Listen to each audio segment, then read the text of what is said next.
नमस्कार दर्शक बंधु मु प्रदीप आपण मानक स्वागत करुच्ची आजिर आउ एक नुआ भिडियो तो दर्शक बंधु वर्तमान सारा राज्य रे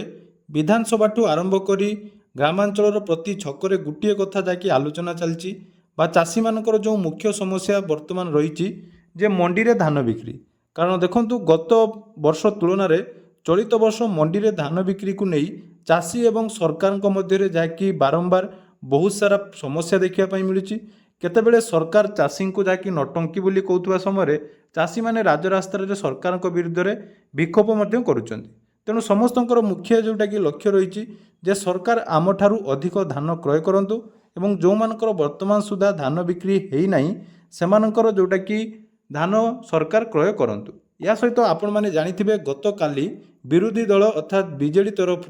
भुवनेश्वर चाषी आंदोलन जाकि गोटे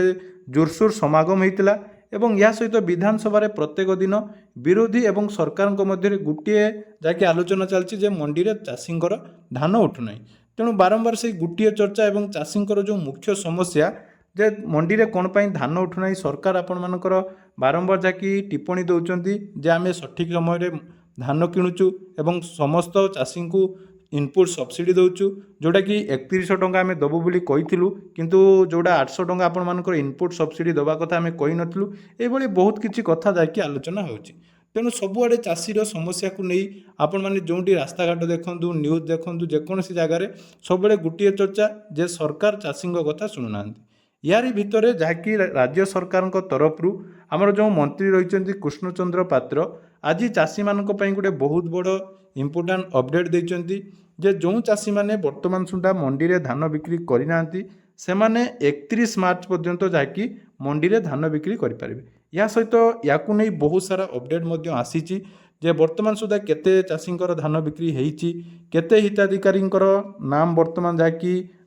लिस्ट रे नाही बा आपण मानकर लाप्स हो जाइची एई बळी सब किछि डिटेल्स अपडेट मु आज आपण मानक सहित शेयर करिवि निहाती भिडियोटी आपण मानक पई इनफॉर्मेटिव रहिबो तेणु वीडियो को जमारू स्किप न करी प्रथम शेष पर्यंत देखिए ता पूर्व जदि चैनल को प्रथम दर विजिट करछंती वीडियो को लाइक करेंगे चैनल को सब्सक्राइब करने सहित पाखरे थिबा बेल आइकन को क्लिक करी ऑल ले सेट करदेवे।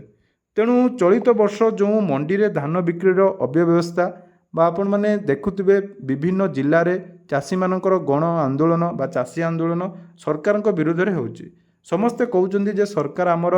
धान ठीक समय किणु नांती बहुत जगह एमती प्रोब्लेम कंप्लेन आमर टोकन बहुत कम आसी आहरी बहुत जगह बहुत चाषी कौन है रेजिस्ट्रेशन हो पारि ना तेणु यही भाव में बहुत समस्या जाकि सरकार वर्तमान सामना बा फेस करुँच तेणु गत कालीर जो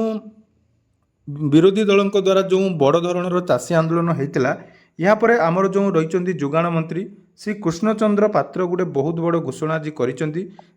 वीडियो कॉन्फ्रेंस अर्थात आज गोटे वीडियो कॉन्फ्रेंस माध्यम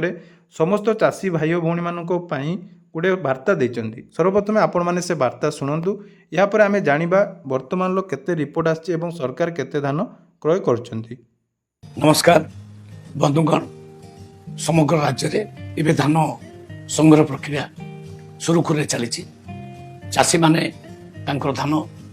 जो टोकन दि जाइए से टोकन अनुसार धान मंडी को आणुचंती एवं मंडी रे सुरुखुरे धान किणा जाउछि एवं माने प्रोक्योरमेंट हबार 48 घंटा भितर आम अकाउंट को पैसा पठाऊँ यही कार्य को तदारख करने राज्य में एक कमांड सेंटर आमर अच्छी जोठारे ऑफिसर माने बसी प्रत्येक मंडीर कार्यकलाप को निरीक्षण कर सहज उपाय सठिक ढंग आमर मंडी परिचालना हम से चेष्टारत एथिपाई प्रत्येक जिले में जिलापाल मान ये कार्य नियोजित करा जायछि आवश्यक पड़े जदि कहार टोकन लाभ हो जाउछि ताले जिलापाल को अधिकार दि जायछि 15 दिन से एक्सटेंशन करें 15 दिन आहरी अधिक चाषी मान चाष को व्यवस्था समय दे पारे आमर सब खुशी विषय हूँ पश्चिम ओडिशा रे जमती संबलपुर बरगढ़ कलाहांडी सोनपुर ये सब जिला मानक 95% धान संग्रहण प्रक्रिया सरला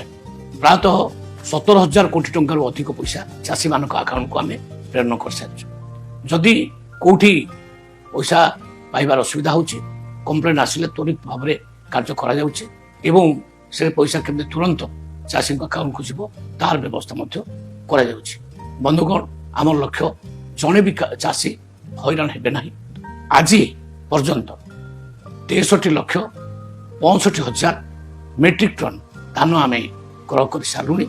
ଆମେ ଆବଶ୍ୟକ ପଡ଼ିଲେ 80 ଲକ୍ଷ ମେଟ୍ରିକ ଟନ୍ ଧାନ କିଣିବୁ। କିନ୍ତୁ ବିଗତ ଦିନମାନଙ୍କରେ ବିଗତ ସରକାର ମାତ୍ର 58 ଲକ୍ଷ ମେଟ୍ରିକ ଟନ୍ ଧାନ କିଣିଥିଲେ, ତାଠୁ ଅଧିକ ଧାନ କିଣିନଥିଲେ। ଆମର ଗତ ବର୍ଷ ଖରିଫରେ 74 ଲକ୍ଷ ମେଟ୍ରିକ ଟନ୍ ଧାନ ଆମେ କିଣିଛୁ। ମାର୍ଚ୍ଚ 31 ତାରିଖ ପର୍ଯ୍ୟନ୍ତ ଇଏ ଧାନ ପ୍ରୋକ୍ୟୁରମେଣ୍ଟ କାର୍ଯ୍ୟ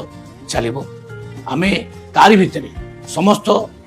ଚାଷୀମାନଙ୍କର ଧାନ ଆମେ କିଣିବୁ। ଯେଉଁମାନେ ପଞ୍ଜୀକରଣ କରିଛନ୍ତି, ଯେଉଁମାନେ ଟୋକନ ପାଇଛନ୍ତି, ସେ ଅନୁଯାୟୀ ଆମେ ନିଶ୍ଚିତ ଧାନ। ତ ଆପଣମାନେ ସମସ୍ତେ ଶୁଣୁଥିଲେ ଯେଉଁ ଆମର ଯୋଗାଣ ମନ୍ତ୍ରୀ କୃଷ୍ଣଚନ୍ଦ୍ର ପାତ୍ର ଆଜି ଯେଉଁ ଭିଡ଼ିଓ ମାଧ୍ୟମରେ ଚାଷୀଙ୍କୁ ବାର୍ତ୍ତା ଦେଇଛନ୍ତି ଯେ ମାର୍ଚ୍ଚ 31 ସୁଦ୍ଧା ସମସ୍ତଙ୍କର ଧାନ କିଣାଯିବ ଏବଂ 31 ମାର୍ଚ୍ଚ ସୁଦ୍ଧା ଯଦି ଆପଣମାନଙ୍କର ଧାନ ସରକାର ବର୍ତ୍ତମାନ ସୁଦ୍ଧା କିଣି ନାହାନ୍ତି ତାହେଲେ ଯେତେ ବି ଚାଷୀଙ୍କର ମଣ୍ଡିରେ ଧାନ ପଡ଼ିଛି ସମସ୍ତଙ୍କର ଧାନ କିଣାଯିବ। କୌଣସି ଟୋକନ ଲାପ୍ସ ହେବନି ବୋଲି ଯାହାକି ମନ୍ତ୍ରୀ ସୂଚନା ଦେଇଛନ୍ତି। ଏହା ସହିତ ଯେଉଁ କ୍ୱିଣ୍ଟାଲ ପିଛା 3100 ଟଙ୍କା ଆପଣମାନଙ୍କର ପ୍ରତିଶ୍ରୁତି ଦିଆଯାଇଥିଲା ତାହା ଆପଣମାନଙ୍କର ସରକାର ପ୍ରଦାନ କରିବେ। ଏହା ସହିତ 800 ଟଙ୍କା ଇନପୁଟ୍ ସବସିଡ଼ି କଥା ସରକାର କହିନଥିଲେ, କେବଳ କହିଥିଲେ ଆପଣମାନଙ୍କର 3100 ଟଙ୍କା ଦେବେ। କିନ୍ତୁ ଯେଉଁ 800 ଟଙ୍କା ସବସିଡ଼ି ଆଗତ ବର୍ଷ ବା ଗତ ବର୍ଷ ଦେଇଥିଲେ, ବର୍ତ୍ତମାନ ଯେହେତୁ ଏମ୍ଏସ୍ପିରେ 69 ବା 69 ଟଙ୍କା ବୃଦ୍ଧି ପାଇଛି, କିନ୍ତୁ ସେ 800 ଟଙ୍କାକୁ ଆଉ 869 ନ କରି ଆପଣମାନଙ୍କର ଟୋଟାଲ 3100 ଟଙ୍କା ସରକାର କରିଦେଇଛନ୍ତି। ଏ ବିଷୟରେ ମଧ୍ୟ ଆପଣମାନେ ଜାଣିଥିବେ। ତେଣୁ ବର୍ତ୍ତମାନ ସୁଦ୍ଧା ଆମେ ଯଦି ଦେଖିବା ରାଜ୍ୟରେ 15 ଲକ୍ଷ ଚାଷୀଙ୍କ ଠାରୁ 64,10,000 ମେଟ୍ରିକ ଟନ୍ ଧାନ କ୍ରୟ କିଣା ସରିଛି ଏବଂ ଟଙ୍କା ହିସାବରେ ଯଦି ଆମେ ଦେଖିବା 18,586 କୋଟି ଟଙ୍କା ବର୍ତ୍ତମାନ ଚାଷୀଙ୍କ ଆକାଉଣ୍ଟକୁ ସରକାର ପ୍ରଦାନ କରିଛନ୍ତି ଏବଂ ସରକାରଙ୍କର ଲକ୍ଷ୍ୟ ଅଛି ଯଦି ବର୍ତ୍ତମାନ ସୁଦ୍ଧା ସମସ୍ତଙ୍କର ଧାନ କ୍ରୟ ନ ହୁଏ ତାହେଲେ ମାର୍ଚ୍ଚ 31 ସୁଦ୍ଧା 80 ଲକ୍ଷ କ୍ୱିଣ୍ଟାଲ ମେଟ୍ରିକ ଟନ୍ ପର୍ଯ୍ୟନ୍ତ ଯାହାକି ସରକାର ଧାନ କିଣିବେ ଏବଂ ସେ ଗୋଟେ ଆପଣମାନଙ୍କର କହିଛନ୍ତି 2023-24ରେ 5 ଲକ୍ଷ ଚାଷୀ ପଞ୍ଜୀକୃତ କରିବି ଧାନ ବିକ୍ରି କରିପାରିନଥିଲେ। ତ ସରକାରଙ୍କର କହିବା କଥା ଯେ 5 ଲକ୍ଷରୁ ବର୍ତ୍ତମାନ 15 ଲକ୍ଷ ଅର୍ଥାତ୍ 3 ଗୁଣ ଚାଷୀ ନୂଆ ରେଜିଷ୍ଟ୍ରେସନ କରିଛନ୍ତି। କିନ୍ତୁ ଏହାର ଯଦି ସତ୍ୟତା ଆମେ ଦେଖିବା ପୂର୍ବରୁ ଆପଣମାନେ ଜାଣିଥିବେ ଯେଉଁ ନିୟମ ଥିଲା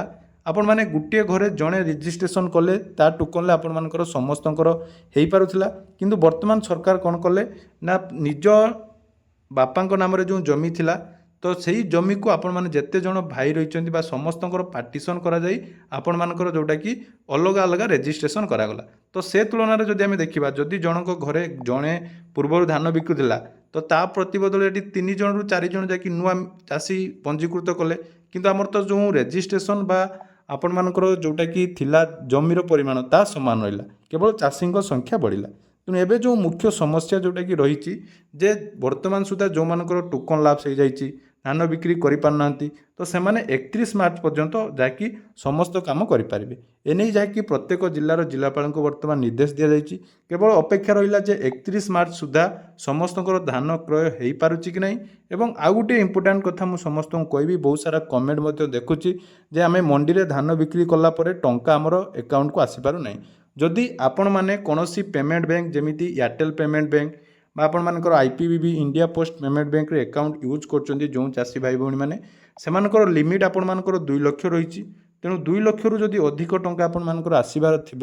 ତାହେଲେ ଆପଣମାନଙ୍କ ଟଙ୍କା ଯାଇକି ଆକାଉଣ୍ଟରେ କ୍ରେଡ଼ିଟ୍ ହେଇପାରୁ ନାହିଁ। ତ ଏଇଭଳି ସମସ୍ୟାର ସମାଧାନ ପାଇଁ ଆପଣମାନେ କ'ଣ କରିବେ, ନିଜର IPBB ଆକାଉଣ୍ଟ ସହିତ POSB ଆକାଉଣ୍ଟ ଲିଙ୍କ କରିବେ ବା ବର୍ତ୍ତମାନ ଯେଉଁମାନେ ଏହି ଭିଡ଼ିଓ ଦେଖୁଛନ୍ତି ତାଙ୍କର ଯଦି ବର୍ତ୍ତମାନ ମଣ୍ଡିରେ ଧାନ ବିକ୍ରି ହେଇନାହିଁ ଏବଂ ତାଙ୍କର IPBB ଆକାଉଣ୍ଟ ଅଛି ତାହେଲେ ନିହାତି ପୋଷ୍ଟ ଅଫିସର ସେଭିଂ ଆକାଉଣ୍ଟ ସହିତ IPBB ଲିଙ୍କ କରନ୍ତୁ, ଯାହାଦ୍ୱାରା କି ଆପଣମାନଙ୍କର 48 ଘଣ୍ଟା ମଧ୍ୟରେ ଟଙ୍କା ଆକାଉଣ୍ଟକୁ ଆସିପାରିବ। ନହେଲେ ଆପଣମାନଙ୍କର ସେଇଟା ପେଣ୍ଡିଂ ରହିଯିବ। ବହୁତ ଜଣଙ୍କର ଯାହାକି ଗୋଟିଏ ମାସ ପରେ 15ରୁ 20 ଦିନ 30 ଦିନ ମଧ୍ୟ ଟଙ୍କା ଆସିବାରେ ବିଳମ୍ବ ହେଉଛି। ତେଣୁ ଯେଉଁମାନଙ୍କର ଏହିସବୁ ପ୍ରୋବ୍ଲେମ୍ ଅଛି ଜଲ୍ଦି ସର୍ଟ ଆଉଟ୍ କରନ୍ତୁ ଏବଂ 31 ମାର୍ଚ୍ଚ ପର୍ଯ୍ୟନ୍ତ ଅପେକ୍ଷା କରନ୍ତୁ। ଯେହେତୁ ସରକାର ପୁଣି ଥରେ ପ୍ରତିଶ୍ରୁତି ଦେଇଛନ୍ତି, ହୁଏତ ଏଥର ସମସ୍ତଙ୍କର ମଣ୍ଡିରେ ଧାନ ଉଠିପାରେ ଏବଂ ପରବର୍ତ୍ତୀ ସମୟରେ ନୂଆ ଅପଡ଼େଟ୍ ଯଦି ଆସିବ ମୁଁ ଆପଣମାନଙ୍କୁ ନିହାତି ଚ୍ୟାନେଲ୍ ମାଧ୍ୟମରେ ଦେବି। ତ ଯଦି ଭିଡ଼ିଓଟି ଆପଣମାନଙ୍କୁ ଇନଫର୍ମେଟିଭ୍ ଲାଗିଛି ନିହାତି ସବସ୍କ୍ରାଇବ୍ କରିବେ ଏବଂ ଆପଣମାନେ ମଣ୍ଡିରେ ଧାନ ବିକ୍ରି କରିଛନ୍ତି କି ନାହିଁ କମେଣ୍ଟ ସେକ୍ସନରେ ଜଣାଇବେ। ଧନ୍ୟବାଦ।